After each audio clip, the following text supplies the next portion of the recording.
Can you hear my neighbor's TV? Because I sure as hell can. Happy Valentine's Day. It's tomorrow, and whether or not you think this holiday is worth celebrating, chances are your periphery during this whole month of February is filled with candy hearts, pink things, little cupids, and things like that. And one of the things that particularly pops up during February and around the Valentine's Day in particular is various lists recommending love stories in books, movies, video games, what have you. And since I'm not really keen on the romance genre per se, I'm not immune to romance. And I like a little, romantic tension between characters in any kind of story if it's well done. And if it's a good side story to the whole plot, then I'm going to enjoy it. If there's chemistry between the characters are interesting, they're high stakes and stuff like that, I'm going to enjoy the romance. But unfortunately, in a lot of books, romance is not done well. I don't read romance as a genre, so I cannot speak for that genre. But in a lot of fantasy, romance is often like an afterthought, and it shouldn't have been there in the first place, especially with young adult fantasy. But there are a lot of books that I have read where the romantic part, even if it wasn't a centerpiece to the story, or it wasn't very prominent, it was still so well done that I think it's worth mentioning. And if you are looking for a book that can be any kind of genre, but it has good romantic relationships in it as well, I'm going to recommend you some of the ones that I particularly enjoyed. I'm going to preface each one with saying whether or not I think it's a romance that we should strive to have in our own lives, or whether it's just an enjoyable one to read. For obvious reasons, I'm not going to mention things like Wuthering Heights, because obviously that's not a thing that anybody should strive to have, even though we enjoy it for obvious reasons. But I'm not going to mention it just because everybody knows about this book, and there's no need to mention it in any kind of list like this. So let's just start, and number 1 and number 2 are going to be from the Lord of the Rings trilogy, Aragorn and Arwen. Aragorn is the human man, if you haven't read or haven't watched the movies, and Arwen is the elven lady of this relationship. So their relationship, besides being exalted from everything else we see in fiction in the tones that it's portrayed in, is also high stakes because she is an elf and he is a human, so obviously he's going to get old and die, and she will not. And it's so lovely, and even though they're going to end up together, you still feel this sense of, but what if he doesn't come back? But what if the quest isn't successful? But what if she decides that she cannot be with a mortal man, And all of these things, they are very, very lightly dispersed inside the story because the story is not about that. And even while Aragorn is outside on his travel, on his journey, bringing peace to the land and trying to get his legacy back, that he's always thinking of Arwen because he wears the Evenstar necklace that she's given him. And whenever talks comes of the elven lady, he always remembers her in this beautiful way. So, and he sings these songs about the love of a mortal man and the elven lady. So it's the best one. It's the best love story. So if you want something lovely like that, maybe you could watch the movies if you don't have time to read the whole trilogy this Valentine's Day and just, enjoy that beautiful story. Number 2 is also from The Lord of the Rings. Warning for mild spoilers for who these characters end up with if you haven't read the books yet. It's Lady Eowyn and Faramir. Lady Eowyn is the princess of the Rohan people, the Horse Lords, and Faramir is the younger son of the current king of Gondor. Eowyn is originally in love with Aragorn, and Faramir immediately takes to her when they meet for the first time, and their relationship is not that well developed, but the few conversations they have and the way he explains himself to her is very beautiful, and I think these two really suit together. So when I think about them, I feel like they are going to make such a great couple, and they're going to be so happy together. And just thinking of these people after the story has ended, being together and living together and prospering. It just makes me feel good, warm and fuzzy inside. Okay, number 3, which probably should have been number 1, but you know what? This is a book that everybody probably mentions on lists like this, so I'm so sad that I don't have my beautiful collector's edition with me right now. Number 3 is Elizabeth Bennet and Fitzwilliam Darcy, obviously from Pride and Prejudice.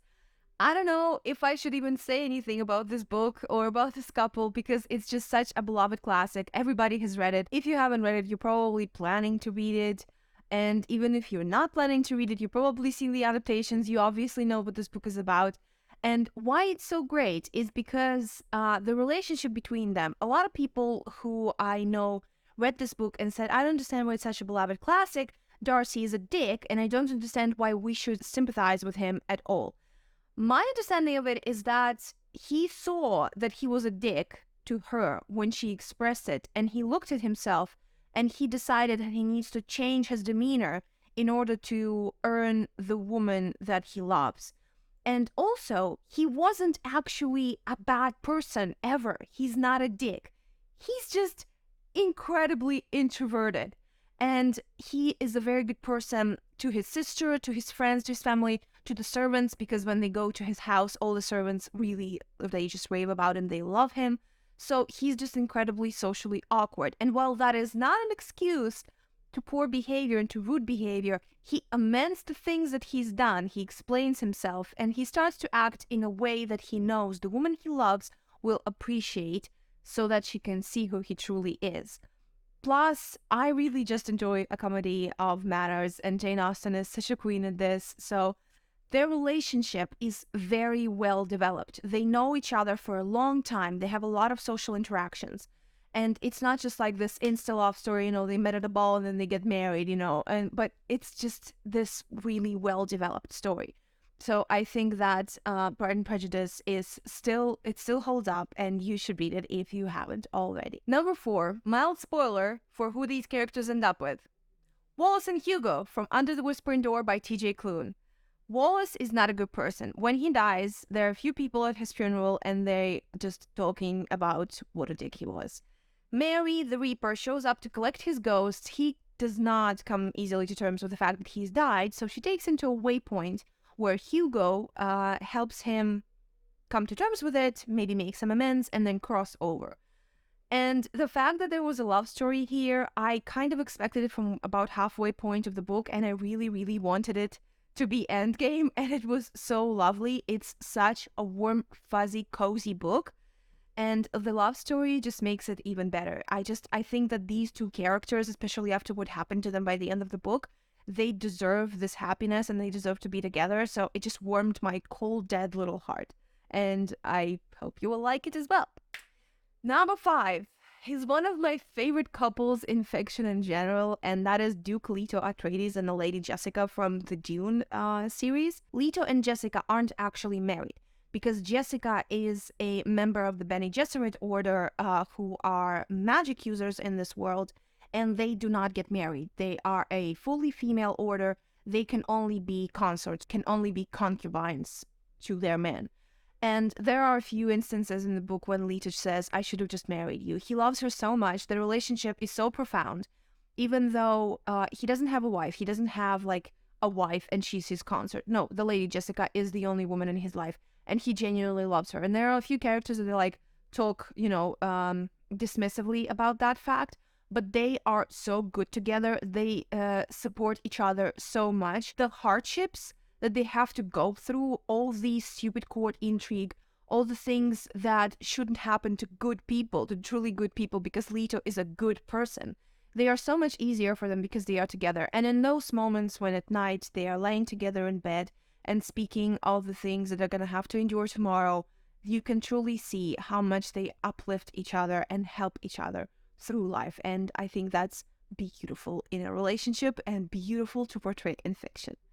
And number 6 is Lila and Tariq from A Thousand Splendid Suns by Khalid Hosseini.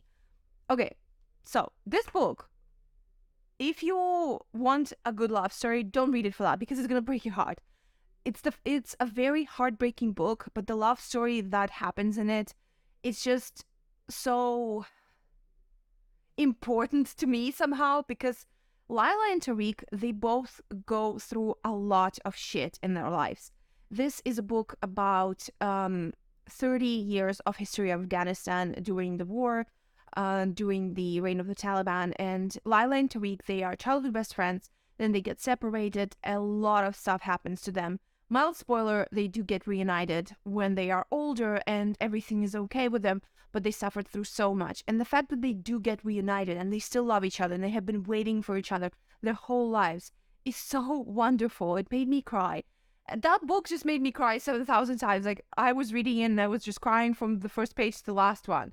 But the fact that these two characters have been holding a torch for each other for their entire lives, no matter what happened to them, no matter how awful their lives got, and they do end up together, that is just beautiful. And I think that that is actually something that we should all aspire to love one person and to be with them our whole lives. Yes. Number 7 is Sally Lockhart and her beloved from the Sally Lockhart mystery series. I'm not going to say whom, because that is a huge spoiler, but like, I know that before that I said mild spoiler, but this is a huge spoiler. And if you read the series, or if you will read the series, you know what I mean, why it's a spoiler. But Sally Lockhart, we start to follow her when she's 15 or 16 years old. Her father just died, and he left her a will in which there says something about a ruby in the mist, and she needs to solve this mystery in order to find his legacy and find out what happened to him. She meets a bunch of people. The story is about found family and friendship and, just growing up. She grows up, she gets married, as the story goes on. And the relationship that she has in this book is so great, because while we see how this girl progresses with time, how she grows up, how she blossoms as a person, she also meets somebody who sees her in a lot of different situations, who knows her. There's a lot of interaction between her and the character she falls in love with and ends up with. And their relationship is very believable. And it's a relationship that you root for, because there is mutual respect and a bunch of skullduggery. So it's fun and it's lovely. And I really should reread that series. I really do love it. Number 8 is, mild spoilers, Sunshine and Constantine from Sunshine. Okay, this is a vampire book, and the romance parts of it are maybe like, this is 403 pages, and maybe 20 of those pages are devoted to the romantic aspect of the story. So it's not a vampire romance. Vampires in this book are not these romantic creatures. They do not integrate into the human society. They are completely alien and different creatures from humans. So the relationship that happens between Sunshine and Constantine is something that in this world is taboo. It does not happen. You do not interact with vampires unless they're about to kill you. So the fact that this relationship happens at all is what pulls you in. And there's like nothing happens between them. During this book, if you're expecting smart or sexual tension or romantic tension or something like that, nothing happens. There's like one scene of something mildly suggestive. Other than that, you're just gonna have to think a lot about these two to get any kind of satisfaction in this relationship. But the suggestion of it, the way these characters from two such different camps get to know each other in order to see that there is something in the other one, even if it's alien to you and different, worth looking for, this is what makes it really interesting. And I think that if you like vampires, you like cozy atmosphere, you like a well thought out world, this might be good for you. Plus that little romantic thing. Number 9, Blue and Gansey from the Raven Cycle. So the Raven Cycle, there's 4 books. It's a quartet. It's a quartet. Blue Sargent comes from a family of psychics. She does not herself have any psychic ability. Her power is that when she is near other psychics, she amplifies their own power. And her whole life, every single psychic she's met gave her a prediction that when she kisses her true love, he will die. Then she meets Gansey. He is a boy who studies in this fancy school for boys, like something academy, cannot remember the name. The Raven is the insignia of the school. He has these four friends, three friends, there's four of them together, who hang out, and they meet with Blue. She hates their guts at first, but they become friends, and they get embroiled in this magical fantasy search for a dead Celtic king who's asleep, but if you wake him up, he will grant you a wish. And Gansey is supposed to be Blue's true love. And how does she go about this when she knows that if she kisses him, he will die? Well, if you want to find out, there's 4 of these books, and it's actually one of the few young adult books that I didn't hate. So I can confidently recommend it to you, and if you want to talk more about it, we can. Next, number 10, Gertrude and Claudius, from Gertrude and Claudius by Judah Updike. This is a story about Hamlet's mother.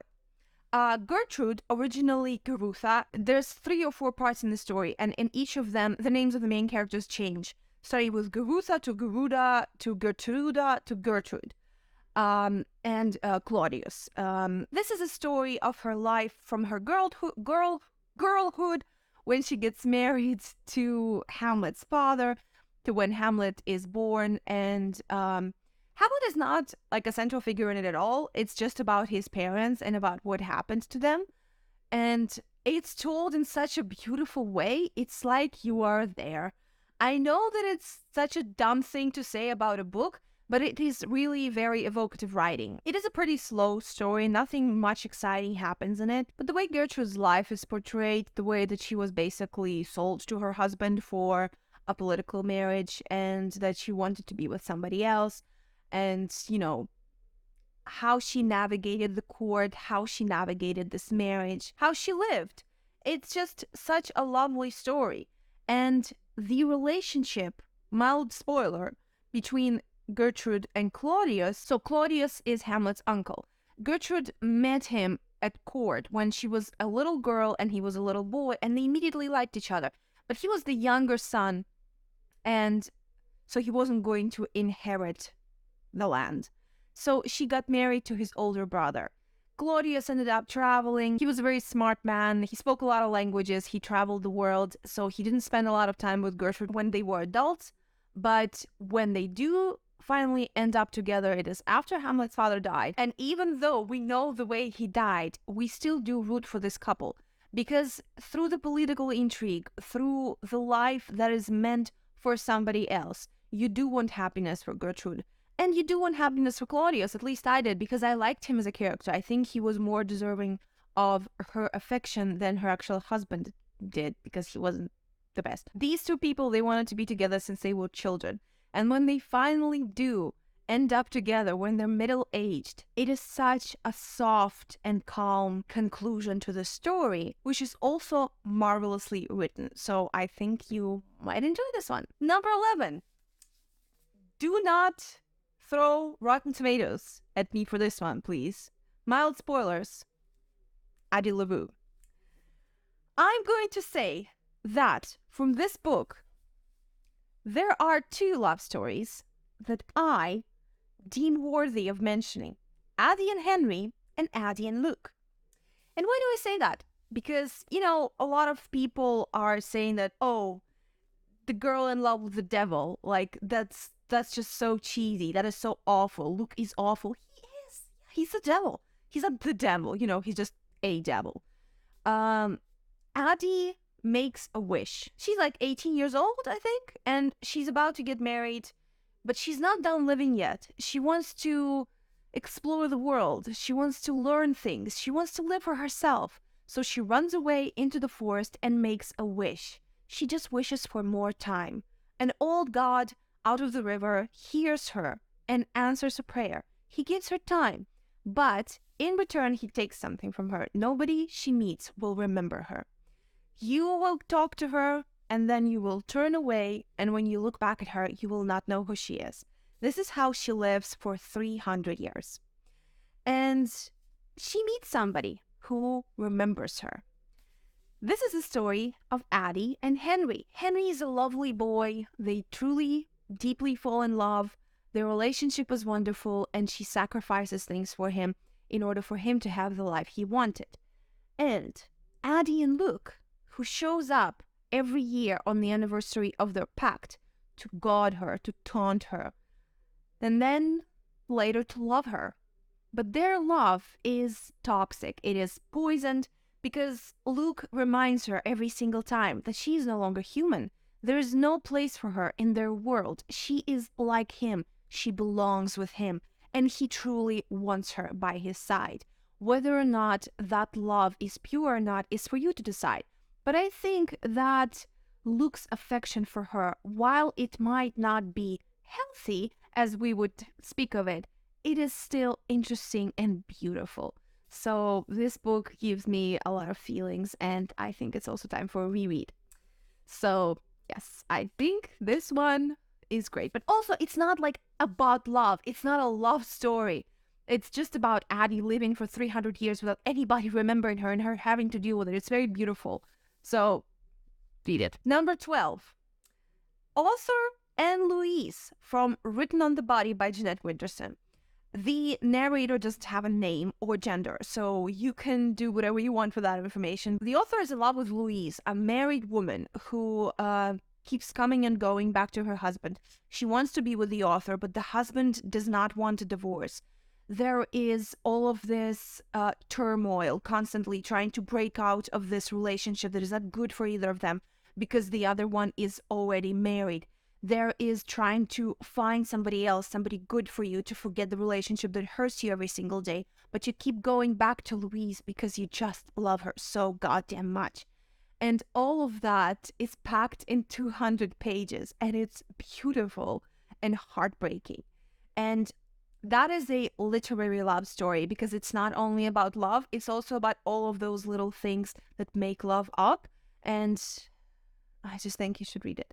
It's so gorgeous, and it's literally one of my favorite books. So, recommending it. Number 13, disclaimer.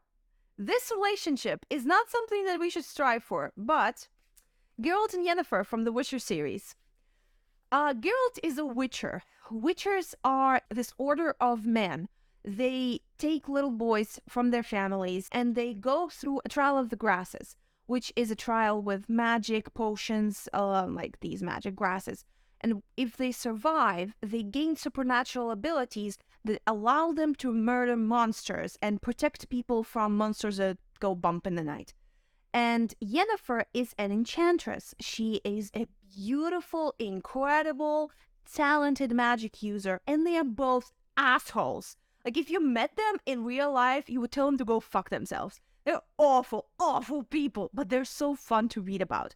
They're truly in love with each other, but their relationship is so tumultuous and so crazy. They are so insane, the both of them, that they cannot just stay together and be in a normal relationship. They have to constantly hurt each other. They have to constantly run away from each other. And they end up like kind of adopting this girl together and being parents to her, whilst not even being able to hold a normal conversation most of the time, but between themselves.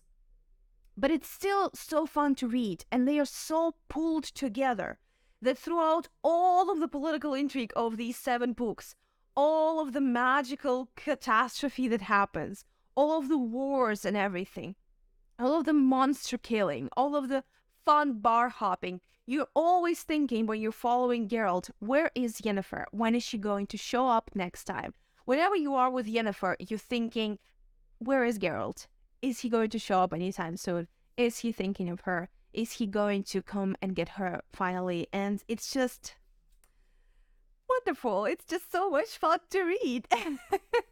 But yes, I realize that their relationship is fucked up, but it's really fun to read, and I really do love these characters. Yennefer is one of my favorite characters of all time from literature. So, yeah. Next time is Mrs. De Winter and Maxim De Winter from Rebecca. I do not have my copy, again, because reasons that upset me. Mrs. De Winter, she does not have a name. She does not have a first name. She just known as Mrs. De Winter, and the story is told from first person, so you never find out her name. She is a lady's companion. She meets Maxim on a holiday in Monaco, and he falls in love with her, They get married pretty quickly, and she's constantly overshadowed by his first wife who died. Everybody in their house always talks about, oh, Rebecca was this, Rebecca was that. All the people that they know, the families, the friends, everybody who meets her for the first time, they go, oh, you're nothing like Rebecca. And, so she is constantly feeling like the ghost of this first wife is standing behind her shoulder, guarding her. But their relationship is truly beautiful because he really does love her.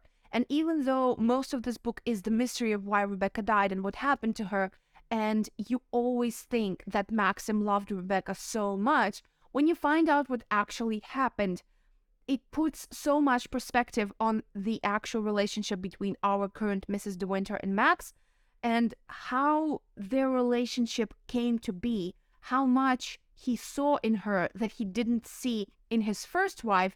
So their relationship is lovely, and plus the book is just amazing. It's really spooky and atmospheric and just wonderful. Number 15 is Helen Graham and Gilbert Markham from The Tenant of Wolfhill Hall by Anne Bronte.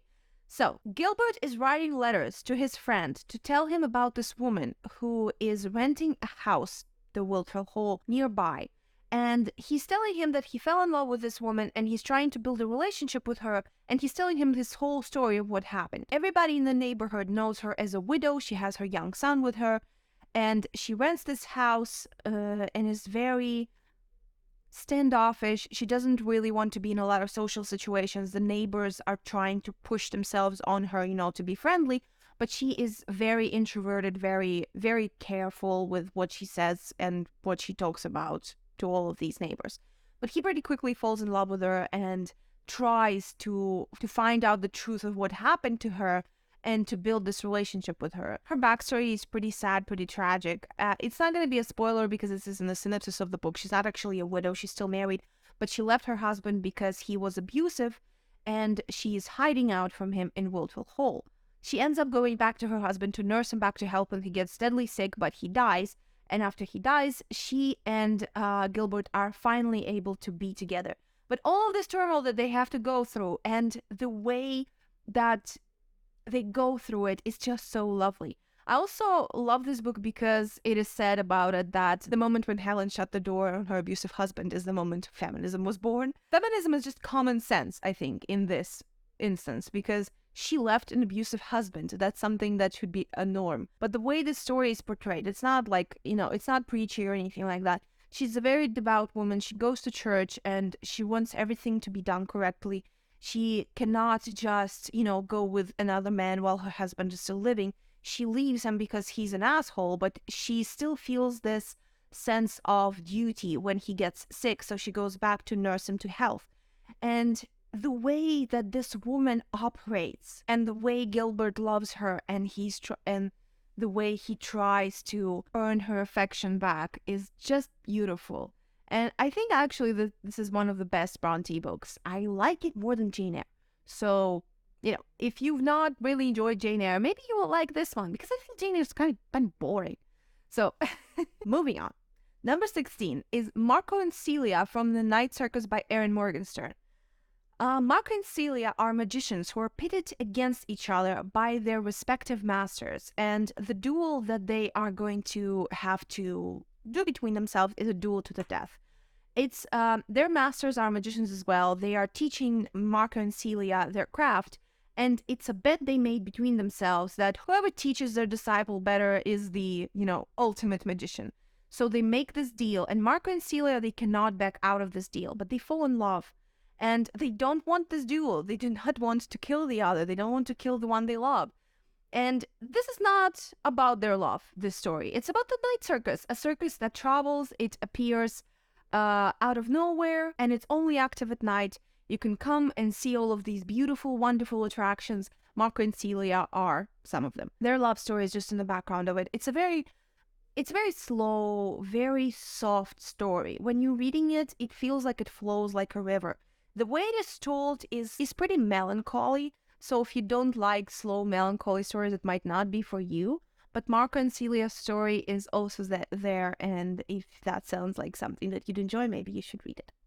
And the last one on this list, number 17, is Renee and Ozu from The Elegance of the Hedgehog by Muriel Barbery. Renee is a concierge in this fancy Paris apartment building. I know that it's not actually called a concierge, but I don't remember the word for it, and in the translations at concierge. She's a widow, she's past her prime, and more than anything in the world, she loves to read. But she hides it from the world because everybody who lives in the building thinks of her as just the concierge, she's the help, they don't give a shit. They are all of these rich, fancy people. She has cats named after literary characters, and then she meets Ozu. He's a Japanese man who moves into the building, and he is immediately infatuated with Renee. And the relationship is so precious. It's so lovely to see how two people that seem to be so different, but one of them can see past appearances, and he just immediately sees something special in her. And it's just, for this book, it made me cry. So if you're not afraid of that, their relationship is very precious, and I wish there was more of it. Now, thank you so much for watching this video. This is going to be such a horror to edit because I've been filming for 41 minutes and I barely said anything coherent. Thanks so much for joining me here today. Happy Valentine's Day. Please tell me your favorite love stories and books that aren't romance in the comments down below. And I'll see you in the next one. Slava Ukraini!